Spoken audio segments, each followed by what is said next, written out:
Желтые пятна на листьях огурцов — это, знаете ли, не просто какой-то косметический дефект. Это прямо-таки громкий экстренный крик о помощи. Растение уже страдает, и счет идет буквально на часы. Но главная хорошая новость в том, что спасти посадки можно довольно быстро, и для этого нам совершенно не понадобится жесткая токсичная химия. Потому что промедление здесь обходится слишком дорого. Вот эти крошечные желтые пятнышки — это только самое начало. Если махнуть на них рукой, то буквально через пару-тройку дней пораженный лист просто высохнет и превратится в труху. И самое страшное, что болезнь на этом не остановится. Она, как лесной пожар, стремительно перекинется на весь куст, а затем и на соседние растения. Итог — полная потеря урожая, в который мы вложили столько труда. Так что действовать нужно немедленно, при первых же признаках увядания. Вот наш план спасения. Сначала учимся ловить сигнал тревоги и проводим точную диагностику. Дальше разберем эффективные натуральные способы лечения. Затем перейдем к аптечным средствам для тяжелых случаев, и в конце я отвечу на самые частые вопросы, которые всегда возникают на практике. Итак, раздел 1. Сигнал тревоги и диагностика. Учимся читать по листьям. Это, пожалуй, самый ответственный этап. Нужно точно понять, с чем именно мы имеем дело. Согласитесь, применять неправильный метод значит просто терять драгоценное время. Посмотрите на разницу между двумя главными бедами. С одной стороны, грибковое поражение. Пятна тут угловатые, такие неровные, словно нарезанные кусочками, и они четко ограничены прожилками листа. А с другой стороны, дефицит питания. Тут картина совсем иная. Пожелтение выглядит гораздо более равномерным и мягким. Скажем, если не хватает магния, сам лист желтеет, но жилки остаются ярко-зелеными. А если в почве маловато азота, то весь лист бледнеет целиком. Ключевой момент здесь в чем? Лечить грибок обычными подкормками абсолютно бесполезно. И наоборот, если растению банально нечего есть, любые опрыскивания от болезней только усугубят его слабость.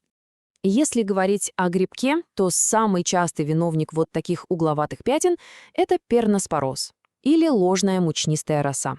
Это действительно крайне опасное заболевание для огурцов. Оно просто обожает высокую влажность и резкие перепады температур. Знаете, вот эти холодные ночи после жарких дней — это просто идеальный инкубатор для спор этого грибка. Раздел 2. Натуральные способы лечения. Безопасно и эффективно. Начнем с самых мягких, безопасных для экологии методов. И первый на очереди — это старая добрая сыворотка с йодом. Рецепт предельно точный, берем на заметку. Нам нужен 1 литр обычной нежирной сыворотки, добавляем в нее ровно 10 капель йода и всю эту смесь разводим в 9 литрах воды. Тут критически важно проводить опрыскивание очень тщательно. Раствор должен хорошенько покрыть лист, но, конечно, не стекать с него ручьями. И самое пристальное внимание уделяем нижней стороне листьев. Поверьте, именно там обычно и прячется грибок. Обработку делаем строго в утренние или вечерние часы. Почему же эта простая комбинация работает так безотказно? Все дело в молочно-кислых бактериях из сыворотки. Попадая на огуречный лист, они создают там тончайшую защитную пленку. Эта пленка физически перекрывает кислород спорам, просто не давая грибку дышать и развиваться. Ну а йод выступает в роли мощнейшего антисептика, который напрямую подавляет патогены. Получается отличный двойной удар по инфекции. Второй натуральный метод — это усиленный зольный настой. Сама по себе зола — это прекрасный источник калия, кальция и целого комплекса микроэлементов. Но просто в воде она работает довольно медленно. Поэтому мы применяем хитрость. Настаиваем 1 стакан золы в 10 литрах воды пару-тройку часов. А затем вливаем туда 1 стакан 9% уксуса. И вот тут прямо в ведре начнется бурная реакция с шипением. Секрет этого шипения прост, но невероятно полезен. Уксусная кислота буквально разрушает сложные соединения золы, переводя жизненно важные кальций и магний в растворимую форму.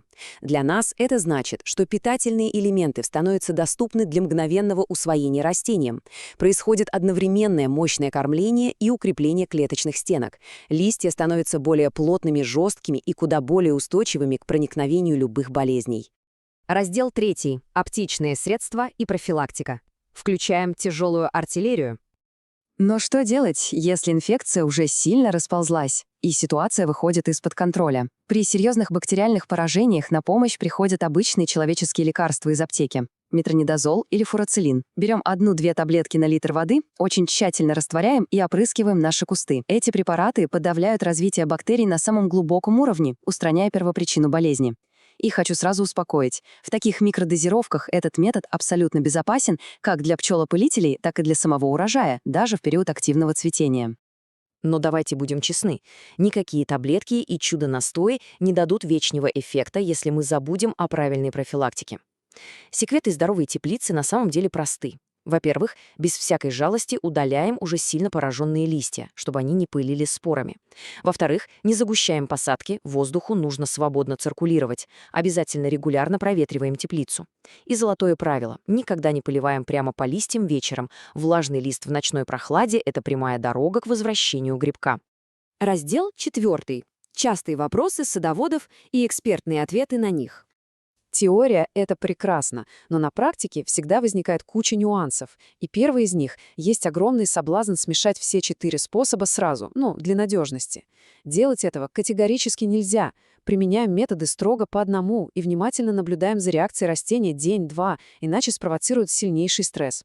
Опрыскивать в сильную жару тоже нет. Под палящим солнцем капли воды сработают как линзы, оставив глубокие ожоги. Выбираем только утро или вечер. А что если сразу после лечебного опрыскивания прошел сильный дождь? Увы, процедуру обязательно придется повторить, препарат попросту смыло.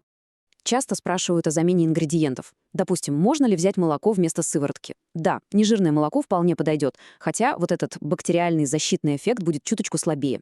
Можно ли гасить золу лимонной кислотой вместо уксуса? Вполне допустимо, но агрономическая практика показывает, что уксус работает значительно быстрее и стабильнее.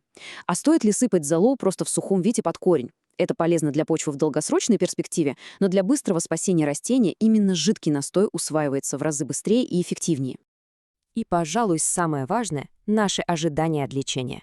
Часто возникает паника. Опрыскали, а жёстрые пятна никуда не делись. Друзья, важно понимать, старая отмершая ткань уже никогда не станет зеленой. Главный критерий нашего успеха — это чтобы новые пятна не появлялись на здоровых листьях. Если же желтеют исключительно самые нижние листья, лежащие на земле, то часто это вообще не инфекция, а банальное старение или нехватка питания.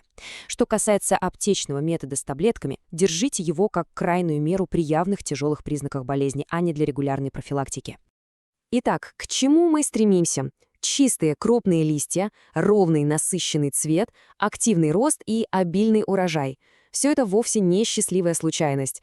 Это абсолютно закономерный результат своевременной диагностики, понимания процессов и вот такого грамотного, структурированного ухода, который мы с вами сегодня разобрали. Подумайте, какой из этих методов окажется самым нужным именно сейчас. Будет здорово узнать из комментариев, какие симптомы вы наблюдаете на листьях сегодня и какой рецепт пойдет в дело первым. Практический опыт просто бесценен. А чтобы всегда быть во всеоружии и спасать урожай от любых напастей, смотрите и другие наши разборы. Знания — это лучший инструмент для по-настоящему богатого урожая.